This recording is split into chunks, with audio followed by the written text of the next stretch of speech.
ما خليت دوايات، ما خليت عشوب.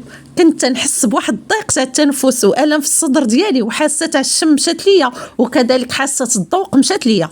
عرفتوا يا الخوت، بهاد الوصفه ان شاء الله الحمد لله والشكر لله رجعت لي صحيحتي حسن من الاول. كتقوي المناعه، تتحيد الكحه، تتحيد الصداع تاع الراس. وصفه فعاله يا الخوت والله العظيم، غير جربوها وردوا لي الخبر في التعاليق.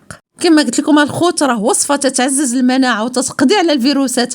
تقدروا ديروها اخوتي لوليداتكم الصغار والكبار. عرفتوا اخوتي والله ثم والله هاد الوصفه راه خطيره خطيره في تعزيز المناعه. عرفتوا اخوتي الادويه كاملين نزلت عليهم وحتى حاجه ما عطاتني النتيجه.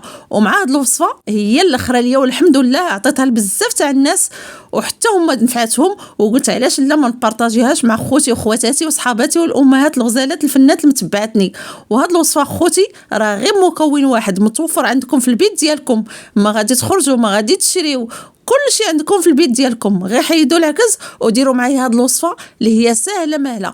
وغير هي الاهم من هذا الشيء نبغيكم تبارطاجيوها مع الناس كاملين اللي عزاز عليكم والناس كاملين اللي تتعرفوهم مرضين بهذا الفيروس اللي فيهم الكحه وكذلك السخانه واللي راسهم ثقيل عليهم وعظامهم دكدكين عليهم. يديروا هاد الوصفه راه ان شاء الله من اول استعمال غادي تبان لهم النتيجه.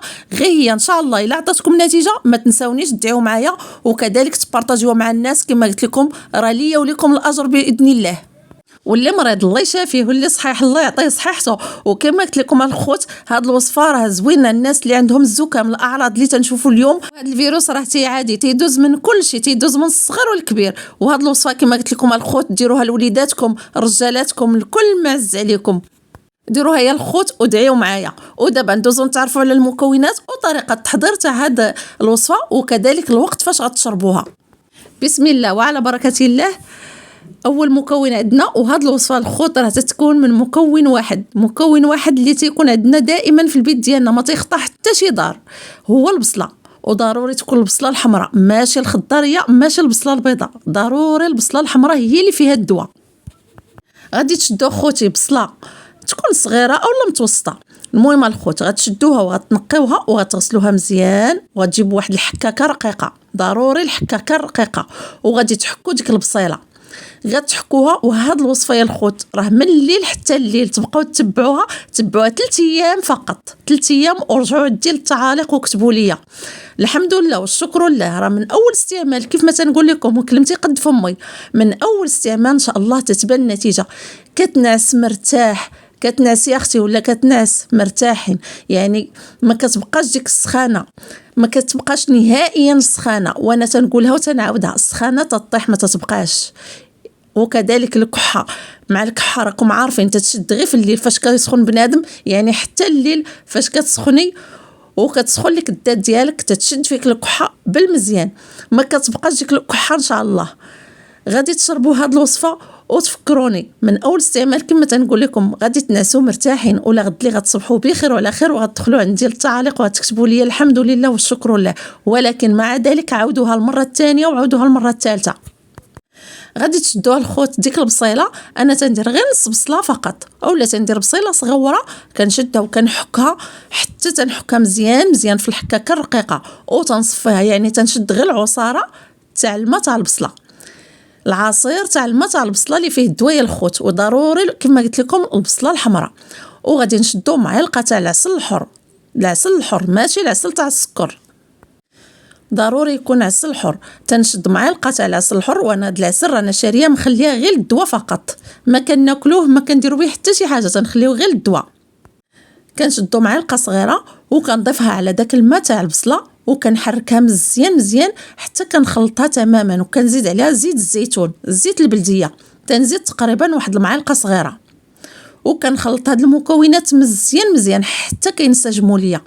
كنبقى نطرف فيهم حتى تيصبحوا ليا على شكل سيرو. هاد الوصفه يا الخوت راه كيف ما قلت لكم راه رحمه الوالدين والله العظيم. غير جربوها ودعيو معايا، راه ان شاء الله فاش غديروها غادي تحيد منكم كاع هاد الاعراض اللي فيكم.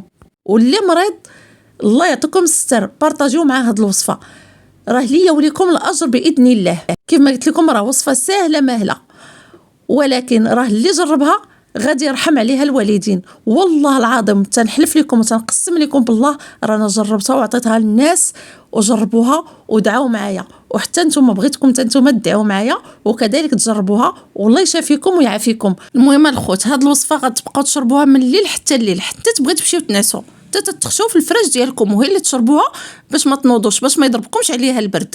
هاد الطريقه يا الخوت رانا كنديرها لوليداتي، تنديرها لهم فاش كيشدوهم الحلاقم وكذلك فاش تشدهم السخانه.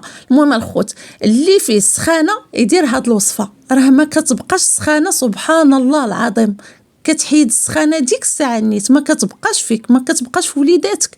الحمد لله والشكر لله. شوفوا راه الخوت راه هاد الوصفات الطبيعيه راه احسن من الادويه، راه واخا تشريو الفرماسيان كامل راه ما هاد السيرويات وهاد الشيء راه ما بقاش تيقضيو نهائيا، ولكن هاد الوصفات الطبيعيه الحمد لله والشكر لله كيعطيو نتيجه وتيعطيو مفعول من اول استعمال. كيف ما تيقولوا سال المجرب لا تسال الطبيب، والوصفات الطبيعيه راه الا ما نفعوكم ما يضروكم.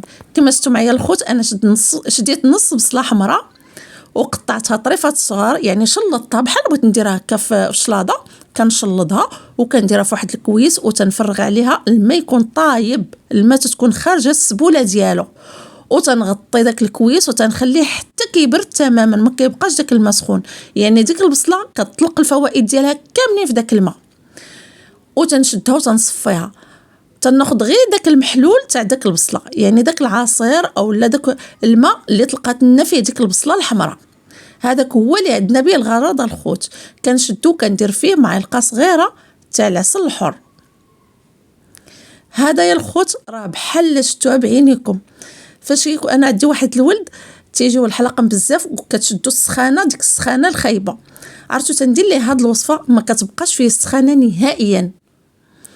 هاد الوصفه عطوها لخوتكم لوليداتكم، لكل ما عز عليكم اللي شفتوا فيه السخانه عطوه هاد الماء البصله اللي تيكون فيه العسل الحر، راه الحمد لله والشكر لله تطيح السخانه ما تتبقاش نهائيا.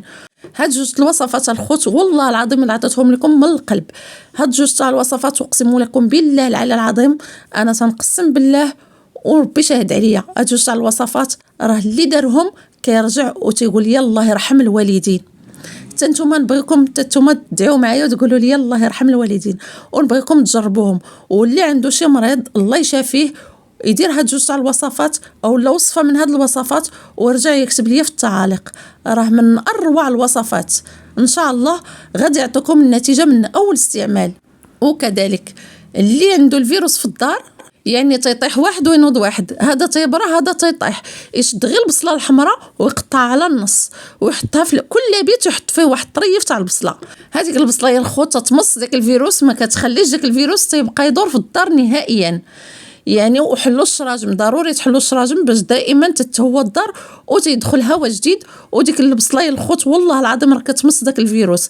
هذه راه بالتجريب، وتنتمنى الخوت غير ما تبخلوش عليا باللايكات ديالكم وكذلك التشجيعات اللي كتحفزوني بها باش دائما نبقى نعطيكم الجديد والجديد. والناس اللي تيشوفوا اول مره القناه ديالي تنتمنى منكم باش تشاركوا معايا بالقناه وكذلك تضغطوا على زر الاشتراك في اسفل الفيديو باللون الاحمر وتفعلوا الجرس باش يبقى دائما يوصلكم كل ما هو جديد من الوصفات ديالي. وخليوا لي واحد اللايك في هذا الفيديو وكثروا اللايكات، الله يجازيكم بالخير باش يطلع لا فيديو وتعموا الفائده ان شاء الله.